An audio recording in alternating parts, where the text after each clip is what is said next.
Emma Rodriguez stood at the edge of the crowd, her small frame nearly invisible among the hundreds of people gathered outside Buckingham Palace. At 12 years old, she should have been excited like the other tourists, snapping photos and waving at the colorful ceremony unfolding before them. Instead, her dark eyes darted nervously between the ornate palace gates and the man standing 2 feet behind her. The morning had started differently. Emma had woken up in the small London hotel room she shared with her stepfather, Marcus. Her mother had died 6 months ago in a car accident back in Spain, and Marcus had convinced the authorities that he was the only family Emma had left. The move to London was supposed to be a fresh start, he had told the social workers, a chance for them both to heal and build a new life together. But Emma knew the truth that nobody else seemed to see. Marcus wasn't grieving. He wasn't kind. And he certainly wasn't taking care of her the way a guardian should. The bruises on her arms were always hidden under long sleeves. The fear in her stomach was always hidden behind forced smiles, and the terrible things he made her do when they were alone were hidden behind threats that made her too scared to speak. Today, Marcus had dragged her to see the changing of the guard ceremony. "We're going to be tourists," he had said with that fake smile he used around other people. Just a man and his stepdaughter enjoying London. But Emma knew this wasn't about sightseeing. Marcus never did anything without a reason, and his reasons were never good. The royal guard stood perfectly still in their red uniforms and tall black hats, like toy soldiers brought to life. Their faces showed no emotion as they performed their ancient ritual with precision and grace. Emma watched them with fascination, wondering what it would be like to be so strong and protected, to never have to be afraid of anyone. One guard in particular caught her attention. He was younger than the others, maybe in his 20s, with kind eyes that seemed to notice everything around him. While the other guard stared straight ahead, this one's gaze occasionally swept over the crowd. When his eyes met Emma's for just a moment, she felt something she hadn't felt in months. Hope. Marcus leaned down and whispered in her ear, his breath hot against her neck. "Remember what I told you about talking to strangers, Emma? Remember what happens to little girls who don't listen to their guardians." His hand gripped her shoulder just tight enough to hurt without leaving a mark. He had become an expert at that. Emma nodded silently, but her mind was racing. She had seen a documentary once about people who needed help but couldn't ask for it directly.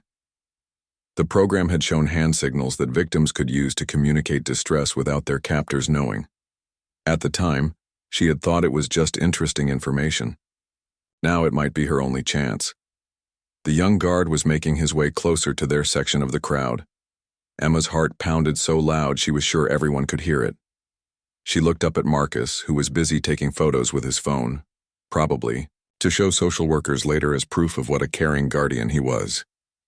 This was her moment. Emma raised her hand as if she was waving at the guard, but instead of a normal wave, she made the signal she remembered from the documentary. She tucked her thumb into her palm and folded her fingers over it. It looked innocent enough, like she was just trying to get the guard's attention, but it was actually a silent cry for help. The young guard's eyes found hers again, and she repeated the gesture. For a split second, his professional composure flickered. Emma saw recognition flash across his face. He knew what the signal meant. Marcus's hand suddenly clamped down on her wrist. "What are you doing?" he hissed, his voice low but dangerous. "Put your hand down. Now." Emma quickly dropped her hand, but it was too late. The connection had been made. The guard had seen her signal, and more importantly, he had seen Marcus's reaction to it. Even from a distance, the young man in the red uniform could see the fear in Emma's face and the way she shrank away from the man beside her. As the ceremony continued, Emma felt a tiny spark of hope growing in her chest. For the first time since her mother died, someone might actually see what was happening to her. Someone might actually help. The guard continued his duties, but Emma noticed his attention kept returning to her section of the crowd. He was watching them, and Marcus was starting to notice too. "We're leaving," Marcus announced suddenly, grabbing Emma's arm. "I've seen enough." As they began to push through the crowd, Emma dared to look back one more time. The young guard was no longer at his post. Her heart sank, thinking she had imagined his understanding, But then she saw him speaking urgently to another guard, pointing in their direction. Marcus pulled her faster through the crowd, his grip tight and painful on her arm. "Did you do something back there?" he demanded. "Did you try to get attention?" Emma shook her head, but her stomach twisted with fear.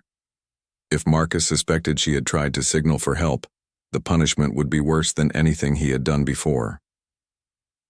They reached the street, and Marcus hailed a taxi. As they climbed in, Emma caught a glimpse of red uniform in her peripheral vision.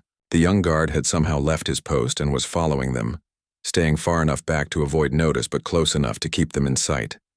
For the first time in 6 months, Emma allowed herself to believe that maybe, just maybe, her nightmare might be coming to an end. She had managed to send her silent signal and someone had received it. Now she could only hope that this stranger in a red uniform would be brave enough to break the rules to save her. The taxi pulled into traffic, and Emma watched through the rear window as the guard quickly got into a car and began to follow them. Her heart raced with a mixture of terror and hope. Whatever happened next would change her life forever. Guard James Mitchell had been serving in the Queen's Guard for 3 years, and in all that time he had never broken protocol. The rules were sacred, drilled into every guard from their first day of training. Stand at attention, eyes forward. No interaction with the public beyond what was absolutely necessary. Never leave your post without permission.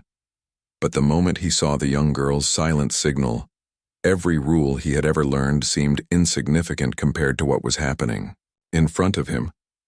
James had grown up in a rough neighborhood in Manchester where domestic violence was unfortunately common. His own mother had been trapped in an abusive relationship for years before she found the courage to leave. He recognized the signs of fear, the way victims tried to disappear into themselves, the desperate look of someone who needed help but couldn't ask for it.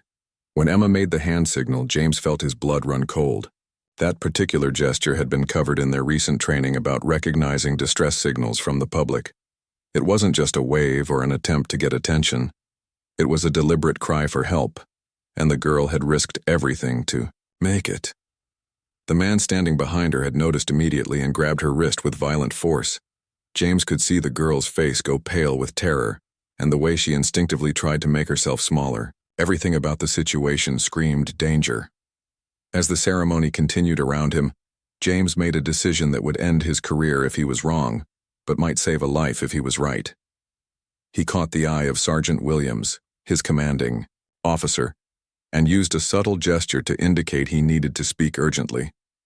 During a brief moment when the guards rotated positions, James whispered quickly to the sergeant, "Sir, there's a situation in the crowd. Young girl, possible domestic abuse, used distress signal.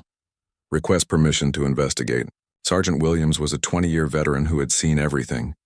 He took a quick look at the crowd and immediately spotted the man dragging the girl away from the ceremony. Years of experience told him that James was right to be concerned. "Permission granted," Williams whispered back. "But if you're wrong about this, Mitchell, it's your career." "Understood, sir." James quietly slipped away from his position, something that would normally result in severe disciplinary action.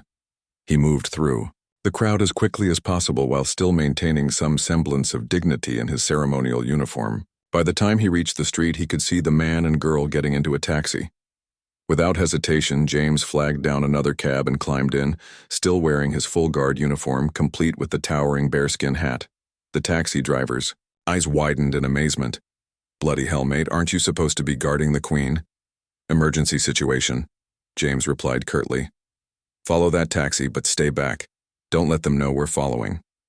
The driver, a middle-aged Pakistani man named Ahmed, immediately understood the seriousness of the situation. He had daughters of his own and could hear the urgency in the young soldier's voice. "Right you are, son.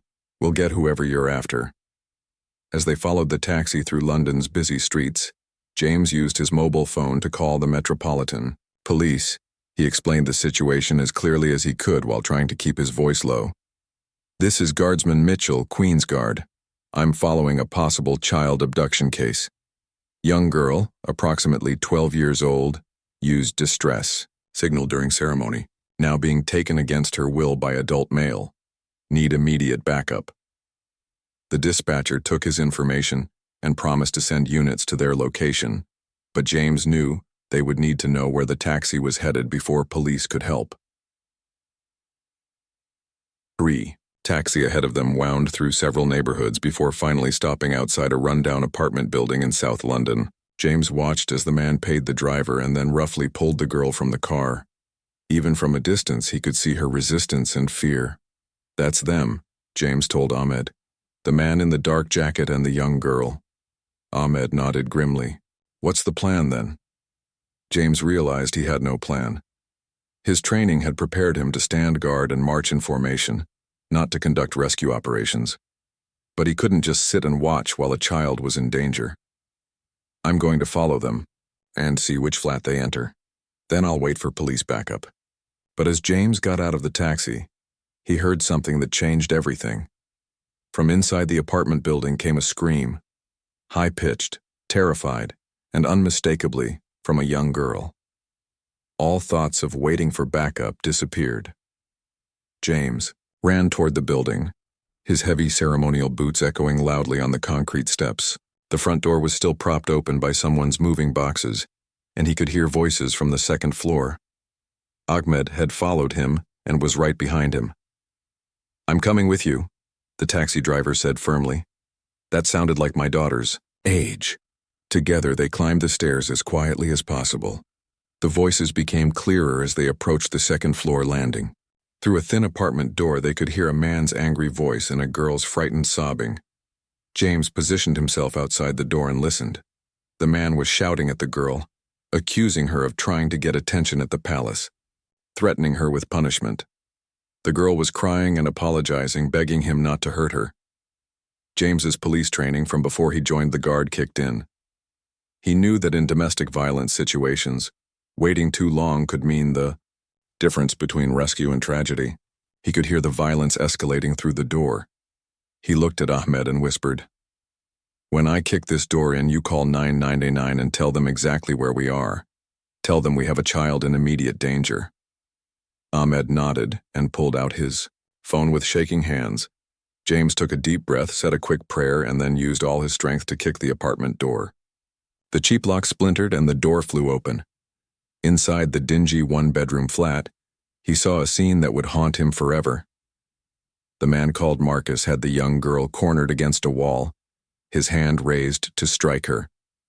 The girl's face was streaked with tears and she looked absolutely terrified. "Step away from her, now." James's voice carried all the authority of his military training, and his imposing figure in the ceremonial guard uniform made him look like something out of a fairy tale. Marcus spun around, his face twisted with rage and surprise. "Who the hell are you? Get out of my flat." "I'm Guardsman Mitchell, and that girl signaled for help at Buckingham Palace. You're going to step away from her and wait for the police to arrive." For a moment, the three of them stood, frozen in a tense standoff.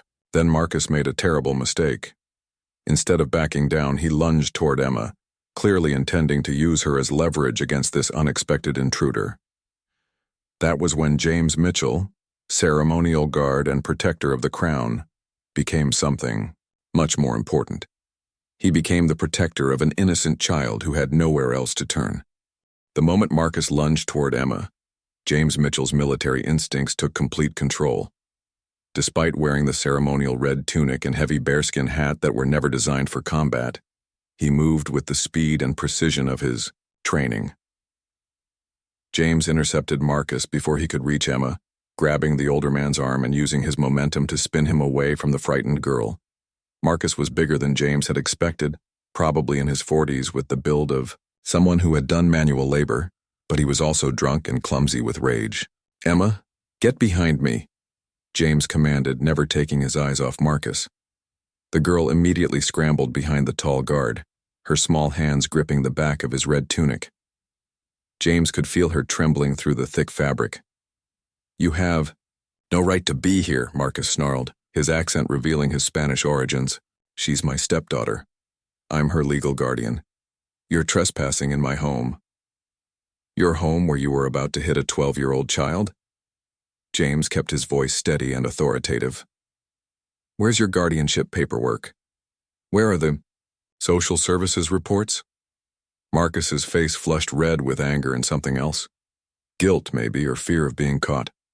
I don't have to show you anything. You're just some toy soldier playing dress-up. From the hallway behind them, Ahmed was speaking rapidly into his phone, giving the police dispatcher their exact location and describing the situation. His voice carried the urgency of a father who understood the stakes. James noticed Marcus's eyes darting toward the bedroom door. In domestic violence situations, abusers often had escape routes planned or weapons hidden. Every second that passed increased the danger. Emma, James said quietly, not turning around. I need you to tell me the truth. Has this man hurt you? The silence stretched painfully. James could hear Emma's ragged breathing behind him, could sense the internal battle she was fighting between fear and hope. She won't answer you, Marcus said with cruel satisfaction. She knows what happens to little girls who lie about their guardians. Don't you, Emma? That threat was enough to break Emma's terrified silence. Yes, she whispered. So quietly, James almost didn't hear it. He hurts me, he makes me do things. I want to go home, but my mama is dead and I don't have anyone else. James felt rage building in his chest like nothing he had ever experienced. This man had taken advantage of an orphaned child's vulnerability and isolated her completely. The level of cruelty was almost impossible to comprehend. You're going to have someone else very soon, James promised Emma, his voice gentle despite the anger coursing through him.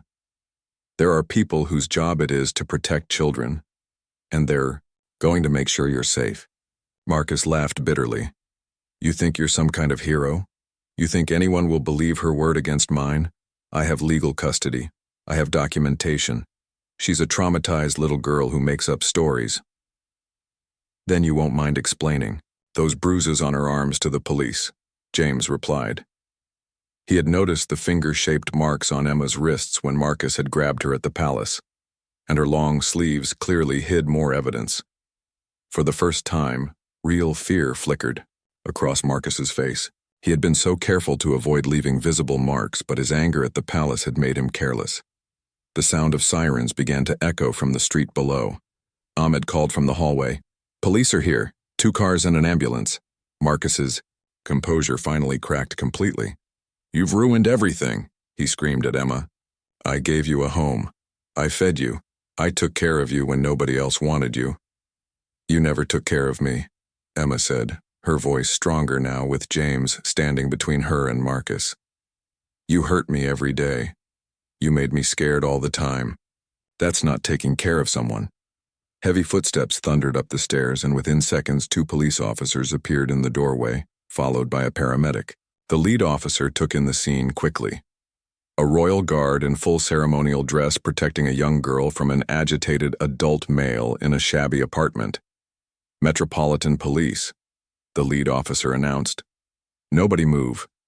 We've had reports of a child in danger. James carefully stepped aside while keeping himself positioned between Emma and Marcus. Officer, I'm Guardsman Mitchell. This young girl used a distress signal during the changing of the guard ceremony. She's been physically abused by this man who claims to be her guardian. The lead officer, Sergeant Patricia Hayes, was a veteran of child protection cases. She immediately directed her partner to secure Marcus while she focused on Emma. Hello, sweetheart, she said gently, crouching down to Emma's eye level. I'm Sergeant Hayes. Are you hurt right now? Do you need medical attention? Emma looked up at James uncertainly. He nodded encouragingly. It's okay. These officers are here to help you. You're safe now. He hits me, Emma said quietly, and he makes me do things I don't want to do. He says if I tell anyone, he'll make sure I never see anyone I love, ever, again. But my mama is already dead, so I don't have anyone to lose anymore.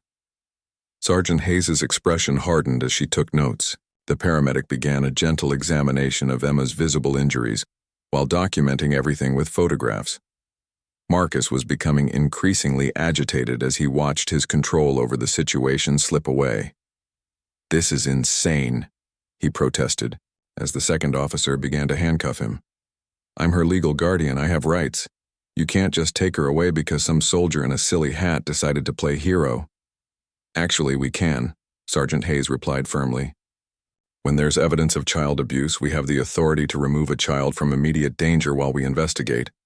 And judging by the bruises on this child's arms and her obvious fear of you, there's plenty of evidence. As Marcus was led away in handcuffs, still protesting his innocence, Emma finally allowed herself to cry properly. Not the silent, fearful tears she had learned to hide, but the deep, shaking sobs of someone whose nightmare was finally ending. James knelt down beside her, his ceremonial sword scraping against the floor. You were very brave today, Emma. What you did at the palace took tremendous courage. I remembered seeing it on television, Emma said through her tears. A program about people who needed help. I thought maybe if someone saw the signal, they might understand. Someone did see, James assured her. And now you're going to be taken somewhere safe while the authorities figure out the best place for you to live. Somewhere you'll never have to be afraid again. The paramedic finished her examination and reported to Sergeant Hayes. The evidence of ongoing abuse was clear and well documented. Emma would be taken to a children's hospital for a complete evaluation and then placed in emergency foster care, while social services investigated her case. As the paramedic prepared to escort Emma to the ambulance, she turned back to James. Will I see you again? Will you get in trouble for helping me? James smiled, the first genuine smile he had felt all day. I might get in a bit of trouble for leaving my post, he admitted. But helping you was worth any punishment they might give me, and I promise I'll check on you as soon as I'm allowed to. Emma nodded and then did something that surprised everyone in the room. She hugged James tightly around his waist, her small arms barely reaching around the thick red tunic. Thank you for seeing me, she whispered. Thank you for believing me. As Emma was gently led away by the paramedic and social worker who had arrived on scene, James finally allowed himself to think about what he had just done. He had abandoned his post, broken protocol, kicked down a door, and physically confronted a civilian. Any one of those actions could end his career in the Queen's Guard. But as he watched Emma walk toward safety for the first time in months, he knew he would make the same choice again without hesitation. The ride back to Buckingham Palace in the police car was the longest 20 minutes of James Mitchell's life. Still wearing his full ceremonial uniform, complete with a towering bearskin hat that barely fit in the vehicle, he stared out the window and wondered if he had just thrown away his entire military career. Sergeant Hayes sat beside him, filling out paperwork on Emma's case. You know, she said without looking up, I've been working child protection for 15 years. I've seen a lot of people walk past kids who needed help because they didn't want to get involved. What you did today, that was real courage. James nodded absently, but his mind was already racing ahead to the disciplinary hearing he would inevitably face. Colonel Richardson, the commanding officer of the Queen's Guard, was not known for his flexibility when it came to protocol violations. Abandoning your post during a ceremonial duty was grounds for immediate dismissal from the Guard, and possibly from the Army entirely. When they arrived at the palace, James could see that the changing of the Guard ceremony had long since ended. Tourists were still milling about, taking photos and buying souvenirs, completely unaware of the drama that had unfolded just hours earlier. Sergeant Williams was waiting at the guardhouse, his expression unreadable. Mitchell, he said grimly, Colonel Richardson wants to see you immediately. Full dress uniform as you are. James saluted properly. Yes, Sergeant. And Mitchell? Williams's voice softened slightly. For what it's worth, you did the right thing. The girl is safe because of what you did today. The walk to Colonel Richardson's office felt like a march to execution. James's heavy ceremonial boots echoed through the corridors of the administrative building, and every person he passed seemed to stare at his disheveled appearance. His red tunic was wrinkled from the scuffle with Marcus, and his white gloves were dirty from kicking down the apartment door. Colonel Richardson's secretary, a stern woman in her 50s, barely looked up from her computer. He's waiting for you, go straight in. James knocked twice on the office door and entered, when he heard the command to come in. Colonel Richardson sat behind his massive oak desk, his uniform immaculate and his expression stern. He was a career military man who had served in conflicts, around the world before taking command of the ceremonial duties at Buckingham Palace. Guardsman Mitchell, the colonel began, his voice carrying the weight of authority earned over 30 years of service. Do you have any idea how many protocols you violated today? Yes, sir. I believe the count would be substantial. Substantial, Richardson repeated, leaning back in his chair. That's one way to put it. Let's see. You abandoned your post during a ceremonial duty. You left the palace grounds without permission.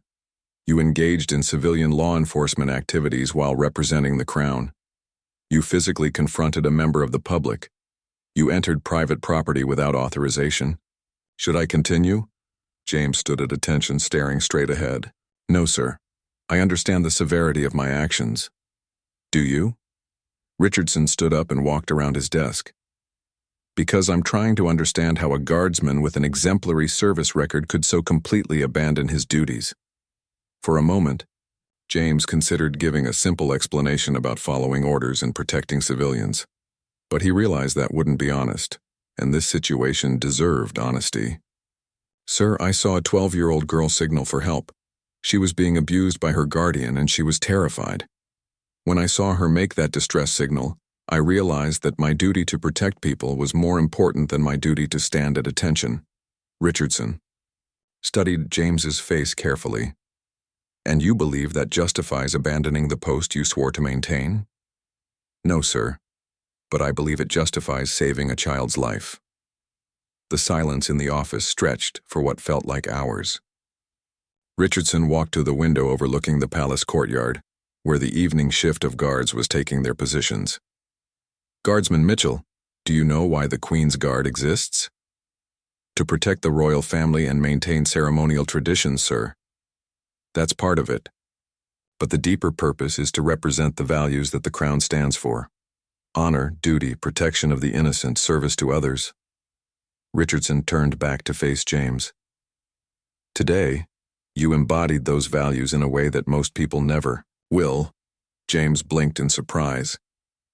This was not the direction he had expected the conversation to take. Richardson continued. About an hour ago, I received a phone call from Detective Inspector Morrison at the Metropolitan Police. It seems that your actions today led to the arrest of a man who has been wanted in connection with several cases of child abuse across Europe. Marcus Santos had been using forged documents to gain custody of vulnerable children. The weight of this revelation hit James like a physical blow. Emma hadn't been Marcus's only victim. The girl you saved, Emma Rodriguez, has provided information that may help police identify and rescue other children. Your decision to break protocol may have saved multiple lives, Guardsman Mitchell. Richardson returned to his desk and picked up a thick folder. I also received a call from Sergeant Hayes, who wanted me to know that without your intervention, she believes the girl would have suffered severe harm, or possibly death today. The medical examination revealed evidence of ongoing abuse that could have escalated to fatal violence. James felt his knees go weak with relief and the magnitude of what had almost happened. However, Richardson's voice became stern again. That doesn't change the fact that you violated direct orders and abandoned your post. The rules exist for good reasons, and I cannot allow breaches of protocol to go without consequences. Here it comes, James thought. The end of his career. Therefore, you will be suspended from ceremonial duties for 2 weeks while we conduct a full review of today's events. During that time, you will be assigned to training duties with new recruits, where you will teach them about recognizing signs of distress in the public and the proper procedures for handling emergency situations. James stared at the colonel in disbelief. Sir, I'm not being dismissed from the guard. Dismissed? Guardsman Mitchell, you're being commended. The Queen herself has been informed of your actions today, and she has asked me to convey her personal gratitude for your service to one of her subjects in need. The room seemed to spin around James. The Queen knew about what he had done, and she approved? Richardson smiled for the first time since James had entered the office. There will be a formal investigation, of course, and you'll need to testify in the criminal proceedings against Marcus Santos. But as far as your military career is concerned, today's actions have demonstrated exactly the kind of character we want in the Queen's Guard. Thank you, sir. I don't know what to say. Say that you'll continue to serve with the same courage and judgment you showed today. And say that you'll help us develop better protocols for situations like this, so that future guards will know how to respond when duty calls them beyond ceremonial responsibilities. As James left the colonel's office, he felt like he was walking on air. Not only was his career safe, but Emma was safe too. And according to the police, other children would be safer because of what had happened today. His phone buzzed with a text message from an unknown number. When he opened it, he saw a simple message that made his eyes water. Thank you for seeing my signal. Thank you for being brave enough to help me. I'm safe now because of you. Emma. James looked up at the evening sky above Buckingham Palace and whispered a prayer of gratitude. Sometimes breaking the rules was exactly the right thing to do. 3 months after the incident at Buckingham Palace, James Mitchell stood in a completely different kind of uniform. Gone were the ceremonial red tunic and towering bearskin hat. Instead, he wore the simple dress uniform of a police constable, complete with the distinctive checkered band and silver badge of the Metropolitan Police. The career change had not been planned. After the events with Emma, James had found himself questioning what he really wanted to do with his life. The Queen's Guard was an honor, but it was largely ceremonial. What had happened with Emma had shown him that he wanted to do something that directly helped people every day. When Detective Inspector Morrison had approached him about joining the Metropolitan Police's new child protection unit, the decision had been surprisingly easy. The colonel had been understanding, even supportive, when James had requested a transfer to civilian law enforcement.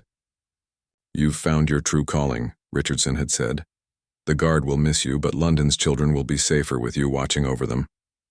Today marked James's first day as a qualified police constable, and he was being assigned to work directly with Sergeant Hayes, who had become something of a mentor to him over the past few months. They were driving through South London, responding to reports of a domestic disturbance that might involve children. "Nervous?" Hayes asked as she navigated through traffic. "A bit," James admitted. "It's different when it's your actual job, rather, than breaking protocol to help someone." Hayes laughed. "Trust me, the protocol-breaking skills will come in handy. Half of good police work is knowing when the rules don't fit the situation." They had been in regular contact with Emma throughout James's training. The girl had been placed with a wonderful foster family, the Johnsons, who specialized in caring for traumatized children. Emma was receiving therapy and slowly beginning to heal from her ordeal. The Johnsons had invited James to several family dinners, and he had watched Emma gradually transform from the terrified, silent girl he had first met into someone who could laugh and play and trust adults again. The process wasn't complete and might never be, but the progress was remarkable. Emma had testified against Marcus Santos via video link, with James and a child psychologist present for support. Her testimony, combined with evidence gathered by international police agencies, had led to Marcus receiving a 15-year prison sentence. More importantly, Emma's information had helped police rescue 3 other children who had been placed with Marcus's criminal associates across Europe. "You know," Hayes said as they pulled up to the address of their call, "Emma's case has changed how we handle these situations. The Metropolitan Police now requires all officers to learn the silent distress signals that you recognized. We've already had 2 other successful interventions based on that training. The house they approached looked normal from the outside. A typical terraced house in a working-class neighborhood with a small front garden and lace curtains in the windows. But James had learned that abuse happened behind the most ordinary facades. They knocked on the front door and were greeted by a woman in her 30s with nervous eyes and a forced smile. "Officers, I'm sorry, but I think there's been some mistake. We haven't called the police. Ma'am, we received reports of shouting and possible domestic violence at this address. We're required to check on the welfare of anyone in the house, particularly children." The woman's smile faltered. "There are no problems here. My husband is he gets stressed sometimes. Work has been difficult." James noticed several things simultaneously. The woman had a fading bruise on her left cheek, poorly covered with makeup. There was a child's bicycle visible in the hallway behind her, and most importantly as she spoke, a small face appeared briefly at an upstairs window before quickly disappearing. "Ma'am, we'd like to speak with everyone in the house, including any children. It's standard procedure."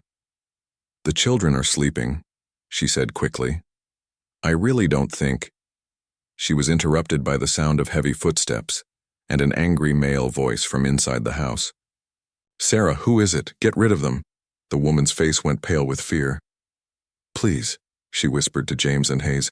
"He'll be angry if you come in. It will make things worse." Hayes stepped closer and lowered her voice. "Ma'am, we're here to help. If you or your children are in danger, we can protect you, but we need to know what's happening." A large man appeared behind the woman, clearly intoxicated and visibly angry. "What do these police want, Sarah? I told you to get rid of them." James immediately recognized the dynamic. The woman was terrified of her husband, trying to protect both herself and her children by keeping the police away, not understanding that help was finally within reach. "Sir, I'm Constable Mitchell, and this is Sergeant Hayes. We've received reports of a disturbance, and we need to ensure everyone in the house is safe." The man, who appeared to be in his 40s with the build of a construction worker, stepped forward aggressively. "There's no disturbance here, just a private family matter. You have no right to be here." "Actually, sir, when there are reports of domestic violence involving children, we have every right to investigate," Hayes replied firmly. "We need to see all residents of the house, including any minors." "My kids are fine," the man slurred. "They're upstairs sleeping." "Sarah, tell them the kids are fine." Sarah nodded quickly, but James could see tears forming in her eyes. "They're fine," she whispered. "Really, they are." At that moment, James heard something that made his blood run cold. From upstairs came a child's voice, high and frightened. "Mummy, is Daddy angry again? I'm scared." The man's face darkened with rage. "Tommy, get back to bed right now," he shouted up the stairs. "Don't make me come up there." The terror in the child's voice reminded James so strongly of Emma that he felt his protective instincts surge. He looked at Hayes, who nodded slightly. They both understood that this situation was about to escalate dangerously. "Sir, we're going to need you to step outside with me while Sergeant Hayes speaks with your wife and checks on the children," James said, his voice carrying the authority he had learned both as a guardsman and in his police training. "I'm not going anywhere. This is my house and these are my family. You can't just—" He was interrupted by the sound of a child crying from upstairs. Not just crying, but the kind of sobbing that comes from genuine terror. Both officers immediately moved toward the stairs. "You're not going up there," the man shouted, grabbing James's arm. That was a mistake. James had learned in his police training how to handle aggressive suspects, and he smoothly broke the man's grip, while simultaneously positioning himself between the man and the stairway. "Sir, you need to calm down and step back. Interfering with a police investigation is a criminal offense." Hayes was already halfway up the stairs, following the sound of the crying child. Sarah was standing frozen in the hallway, clearly torn between her fear of her husband and her need to protect her children. "Sarah," James said gently, "where are your children? How many kids are upstairs?" "2, she whispered. "Tommy is 6 and Lucy is 4. They're in the back bedroom." The man made another aggressive move toward the stairs, but James stepped directly into his path. "Sir, I'm warning you. If you continue to obstruct this investigation or make any threatening moves, I will arrest you." From upstairs, they could hear Hayes speaking in the gentle voice she used with frightened children. "Hello, sweetheart. I'm Sergeant Hayes and I'm a police officer. Are you hurt? Can you tell me what's wrong?" The child's response was muffled, but James could hear enough to understand that both children were terrified and that there had been violence in the house before. "That's it," the man snarled, his drunken anger completely taking over. "Get out of my house right now or I'll make you get out." He reached toward what looked like an umbrella stand near the door, but James was faster. Using his police training, he quickly subdued the man and had him in handcuffs before he could grab anything that might be used as a weapon. "You're under arrest for obstruction of justice and threatening a police officer," James announced as he secured the handcuffs. "You have the right to remain silent." Sarah collapsed into a chair, her hands shaking as she began to cry properly for the first time since they had arrived. "I'm sorry," she sobbed. "I wanted to call for help so many times, but he said he'd hurt the children if I ever brought the police here. I didn't know what to do." James knelt beside her chair while keeping one eye on her handcuffed husband. "You don't need to apologize. You were trying to protect your children the only way you knew how. But now we can help you protect them properly." Hayes came back downstairs carrying 4-year-old Lucy, who was clinging to her neck. 6-year-old Tommy followed close behind, his face streaked with tears, but his expression showing the first hint of relief. "The children are physically okay," Hayes reported, "but they're clearly traumatized. Tommy told me Daddy hits Mummy and shouts at them when he drinks. They've been hiding in their room." James looked at the 2 children and saw Emma's face reflected in their frightened expressions. But he also saw something else. He saw hope, because unlike Emma, these children were being rescued before the situation became even worse. "Sarah," Hayes said gently, "we're going to help you and your children find somewhere safe to stay tonight. And we're going from—" 1 year after that first silent signal at Buckingham Palace, James Mitchell found himself standing in a very different kind of ceremony. The ballroom at Scotland Yard was filled with police officers, government officials, and members of the public who had been touched by the Metropolitan Police's new Child Protection Initiative. James wore his dress uniform, but this time it was the navy blue of the Metropolitan Police rather than the red of the Queen's Guard. On his chest, he wore several commendation ribbons, including the Queen's Police Medal for Distinguished Service, which he had received just 6 months into his police career. But today wasn't about his awards. Today was about celebrating the success of a program that had grown far beyond what anyone had expected. The Silent Signal Recognition Training Program had been implemented across all of London's police forces and was now being adopted by police departments around the world. Officers were trained to recognize various distress signals, not just the hand gesture Emma had used, but also other subtle signs that someone might need help but couldn't ask for it directly. In the past year, the program had led to 127 successful interventions resulting in the rescue of 89 children and 38 adults from abusive situations. More importantly, it had prevented countless cases from escalating to serious injury or death. Emma Rodriguez sat in the front row, wearing a beautiful blue dress that matched her bright, healthy complexion. At 13, she looked like a completely different person from the terrified girl James had first met.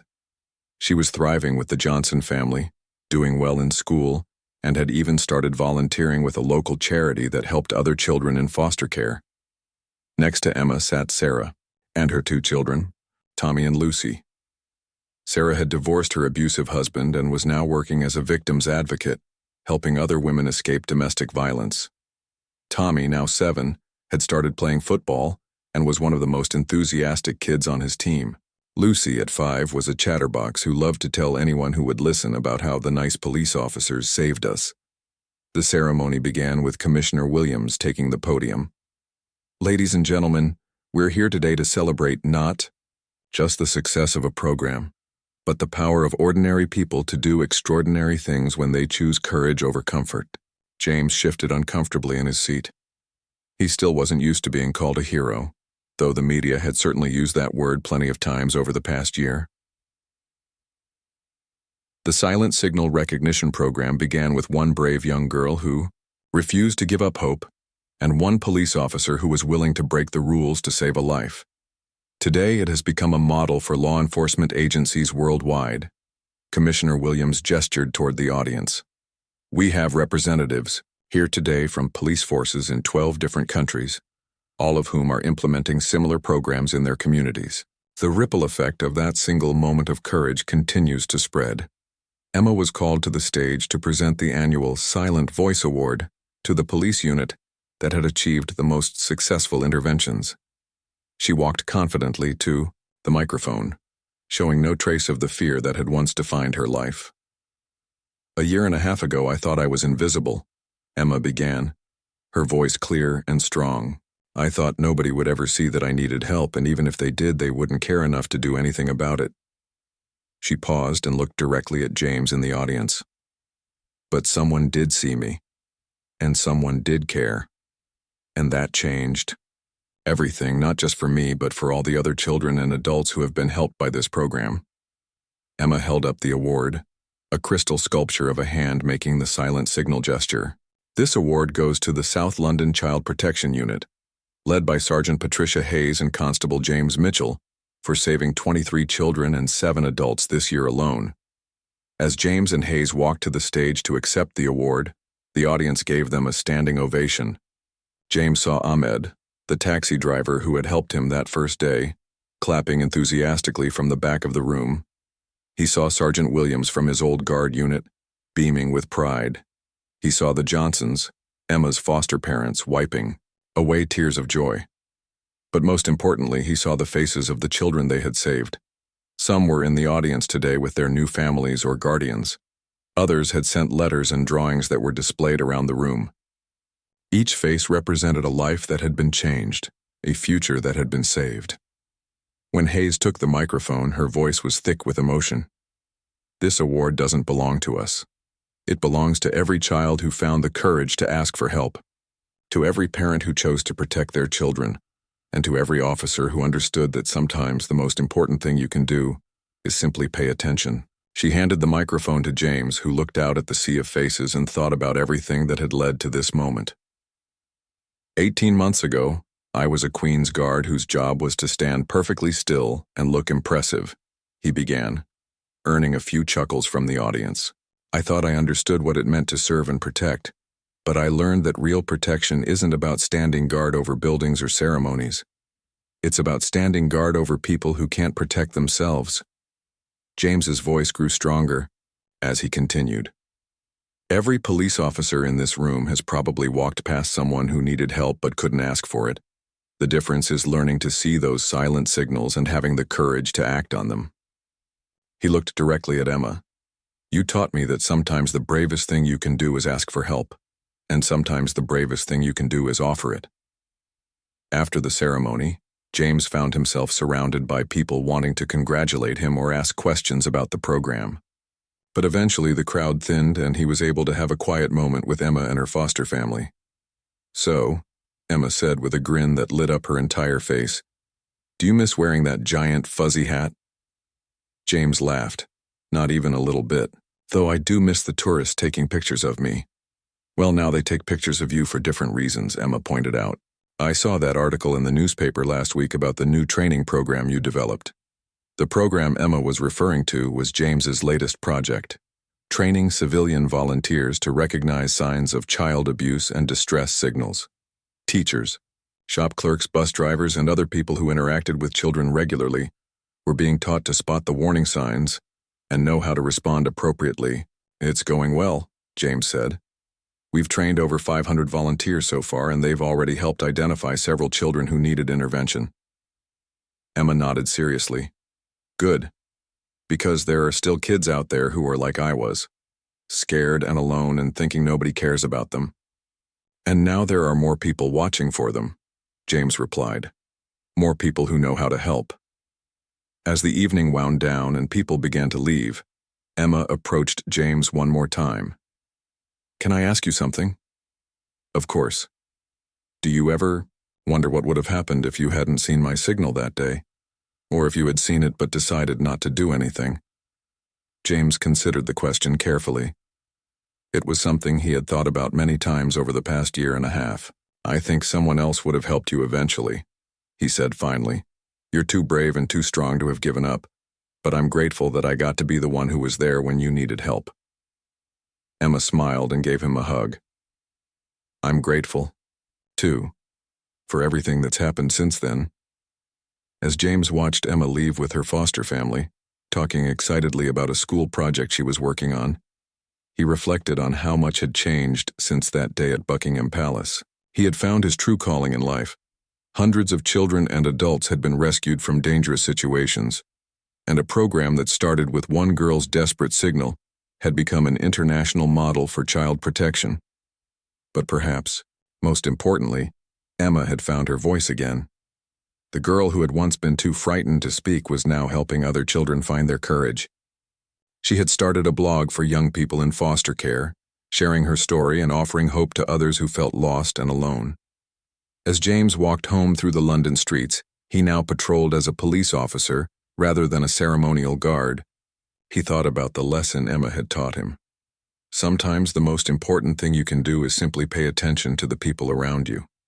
You never know when someone might be sending a silent signal, desperately hoping that someone will see them and care enough to help. In his pocket, his phone buzzed with a text message from an unknown number.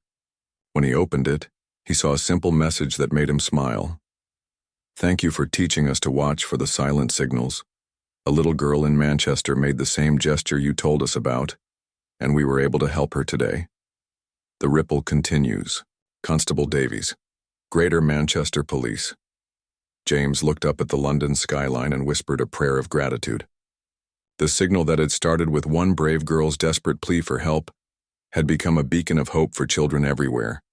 And somewhere tonight, another child who thought they were invisible had been seen, heard, and saved. That was the real meaning of service. Not standing guard over palaces, but standing guard over hope itself.